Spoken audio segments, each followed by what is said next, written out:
it depends on what the Night Stalker does and what the Ricky does in terms of laning phase, because Night Stalker can't really buy Iron Town. Will be able to get a good amount of farm himself, but probably won't be able to limit Fada too much. So Xiao on the bottom has done a really good job of placing really smart wards. The Observer ward blocks the large camp, even though Batrider can use it to pull. He's not particularly strong. Oh, Xiao Wade's going to take a lot of damage here, but he's also dishing it out as well. They need a few more right clicks to be able to finish him off. They're going to have to follow him through the flames. Meanwhile, in the top lane, they will be able to pick up that first blood by taking on the Slardar. Looks like they managed to get the full combination between. And MMY is denying so many creeps. He's chain pulled, I think, twice now. Xiao Wei coming in from behind. Yeah, this is kind of an interesting play. Maybe it's because of the fact we have some extra neutrals here. Xiao Wei is now going to try and help out a team. The telekinesis leading the way. Kuro going to be in some serious trouble as he gets pounced on, held in play. Smokescreen is the addition there as Mind Control unable to get off the Slithering Crush, and Xiao Wei is just the extra presence. Doesn't catch those two supports sitting behind. But it will see them the moment they go for this pounce, but it might be a little bit too slow for maybe to be able to get out. They leave with the Void, be able to follow up with the Silence. Maybe, though, does have the reactive armor, plus the supports come into play. It's not quite enough, though. He does end up going down, and MMY and Sep will back themselves away, knowing the fight is lost as soon as their Timbersaw dies. Not be expecting a fast rotation like this one. The smoke is going to pop from Xiao Wei, but he may still be able to get the lasso. He's actually out of mana. Slithering Crush goes down, and now it's up to MMY to be able to lead with the telekinesis. Follow up, tosses him back, should be able to hit the pounce. Mind Control hoping to be able to juke it out, but they are patient. LGD hold on to it. And just knowing that the Sardar will burn out inside the flames, MMY is the one to pick up the last hit with Fateful. Piece just to defend their offlaner. And it looks like LGD will still have the initiation edge over Liquid as long as they keep this Slaughter under farm. There's no really good vehicles for the Infest aside from the Blink Slaughter sitting at 1150, so it is very high priority that they protect. Another TP in. They're going to have the Lifestealer try and save Fada, and they will be able to bail him out. In fact, they're going to be able to get the kill onto the Batrider. Searching for more, but the rest of LGD should still be safe. They can try and pressure this Tier 1 tower, but... Yeah, Dire seems to have much better vision. This is big advantage of the Riki, knowing that every single ward you place is unlikely to get scouted, and he can really get some deep ones. And that has been hindering the movement. They will be able to scout him out, though. The counter ward being laid out, unable to get off a smoke screen, it seems, as the Void comes through. That small little mini-stun stopping his play. And they will now take that Tier 1 tower. Great read there from Jarex, both at the same time. And everyone's heading down bottom. Fada, under the guise of invisibility, will not be seen by that Observer ward, and Sep may be in for a rude surprise. Smoke screen is one of the best ways to be able to ensure a kill onto a Lifestealer, and you see it in play here. The instant silence, no opportunity to be able to respond. Now Fada has come in with his Invis rune, but unfortunately his Lifestealer's down. The Invis, or rather the Dragon form, is now faded, and the Invis is about to as well. They scout out Fada. They're going to go for the kill. They're actually going to go for the support in the background. They want to be able to blow up Jarex, at least force that false promise onto himself. Liquid are split. They're going to go for the support. He managed to get off the false promise, goes for the immediate TP out, and now the game we play, maybe, is going to be able to come in with the extra nukes. He's going to try and pop some of these heroes of Liquid, but they're too damn tanky, and they're just going to be able to focus down aggressive immediately. They're taking a lot of AoE damage in the process, though. Maybe might just be able to clean this whole entire fight up with his teammates as Fada is forced to fight this one out. Gets the Dragon Tail on him, maybe continues to get some damage. Slithering Crush comes in. Mind Control can't stop the fight, though. Xiao Wei controls Matumba Man, pulls him away. 3 loss from LGD. The rest will escape. Liquid, thanks to the Infest Bomb, will be able to turn that one around. Fada turns and fights and baits it beautifully. Side lanes, while Liquid kind of waste their time. Slark kind of hunting for Jarex over here. They get the instant smoke screen. Jarex won't even have the opportunity for a false promise. There goes the silence. Burst damage, not enough. He managed to get off the false promise. Now the turnaround. Another Infest Bomb, aggressive. He gets the ultimate off, but he's getting body blocked up. Won't be able to get the pounce away. Liquid, who's pouncing who? LGD lose 2, and now Liquid go for the Tier 1 at top. Different kind of play from the Batrider. He did have the blink very early, but didn't go for that one kill, except for the Slaughter, which he just waited for a little bit. Oh, is he going to walk into a sentry ward right here? They see him, but again. But the Batrider's very farm. He has the most CS on the Dire side. They're going to go for it now. Immediately, though, pops the ultimate, cancels it, and then managed to get the blink strike away. September may still be caught, though. Throws out the smoke screen, taking a lot of magic damage there from Jarex.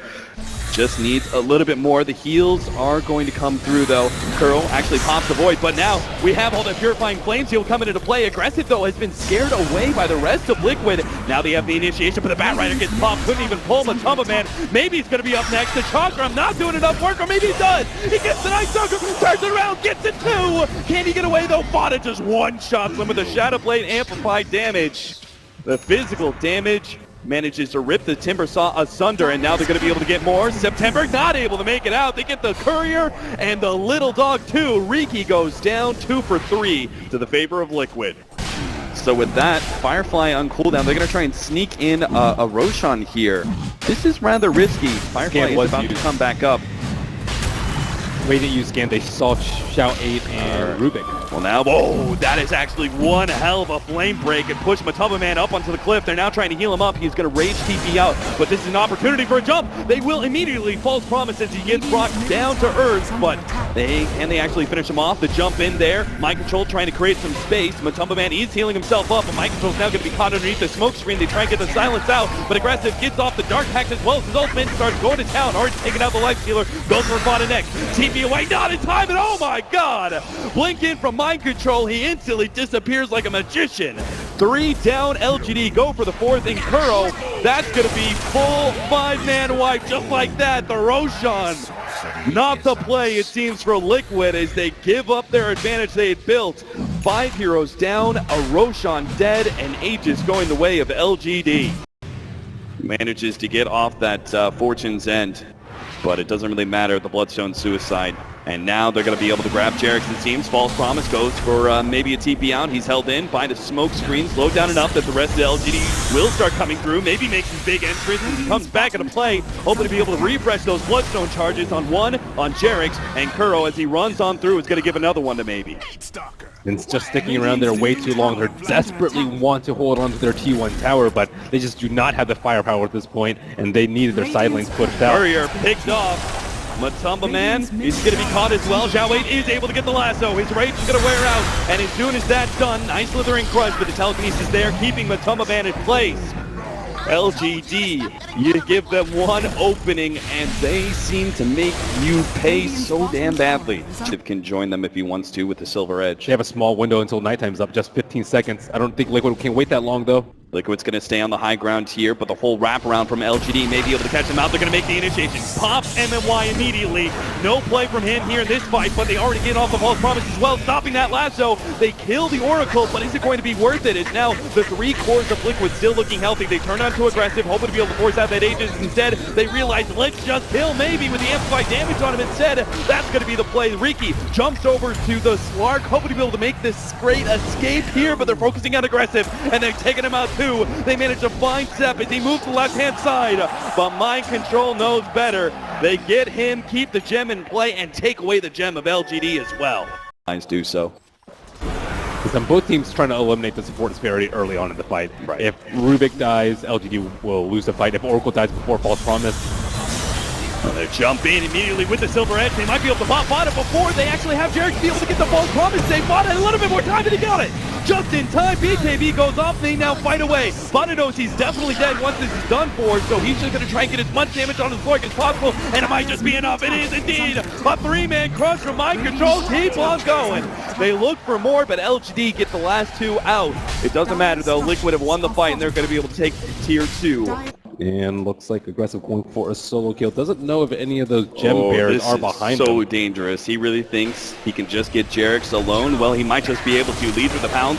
False Promise does go down. TP out. Sticks around a bit too long. And now the pop out. Oh, God. Aggressive. Too aggressive.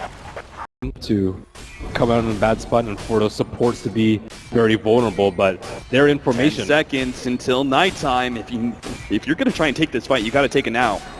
As LGD, so Aggressive moves forward, tries to get the scout out, but he does get crushed up, almost gets taken out, but managed to get the Dark Pact off, and now into his ultimate. Starts right-clicking on Matumba Man, but Matumba Man doesn't care one bit. He's going to go for the Bat Rider, and now LGD realize they have to bail. It's going to be Aggressive, trying to flee as he's got the Silver Edge in a few more seconds. Dark Pact, oh, just barely outside of the crush. Now runs himself away. The Infest Bomb's not going to be able to find him. They do at least get the Void onto MMY, stopping his TP away. Will be able to get that kill, but they're still chasing Aggressive. Not going to be good enough, though. The crush does manage to get off that slithering crush. and will be able to get himself away. MMY did end up going down. The shoe was kind of swapped here, where Liquid or LGD were in the position that Liquid was at 25 minutes. So that Aegis time, we're talking about like maybe not fighting into them, but the initiation advantage was too great from Liquid. And you can see it again. They're going to be able to find aggressive. Holy cow. Slark is not scared at nighttime. Or shouldn't be, rather. They're going to push forward. They still have another 45 seconds trying to force that buyback onto the Slark. And if it doesn't come, they're just going to take a tier 3 tower for free. So they're waiting for Jarek to split far away from one of the heroes so that they can potentially last into the T4s. Right. There is a 4-step on Rubik, so they can get the double 4-step into the T4s. Slardar is going to jump forward with his 4-staff blink, goes straight for Zhao Wei, stopping the initiation in his tracks. But LGD, they get a counter 4-staff. They are able to get that hero away. Now Matumba Man is forced to fight up against the Slark underneath that ultimate, plus the Chakram. Matumba Man already down to half HP. Shiva's going to slow him down as well, but he managed to get the Abyssal Blade back, walking down aggressive, and he's down. He bought back, and that's a dieback now as LGD struggled to just use maybe to push Liquid back. Oh, jump in. They managed to get Zhao Wei, but immediate false promise going to stop that one. They didn't even need the ult of Jarex during that last start of the fight. And while they might be able to force Liquid away now, it's going to be at the cost of at least the melee racks. The Aegis does fall. Matumba Man's going to go back in for the range one, it seems. And there's no reason not to at this point. They may even try and keep on going for the bottom lane of racks. They're all looking pretty damn healthy. Some of their ults are down, such as the Dragon form.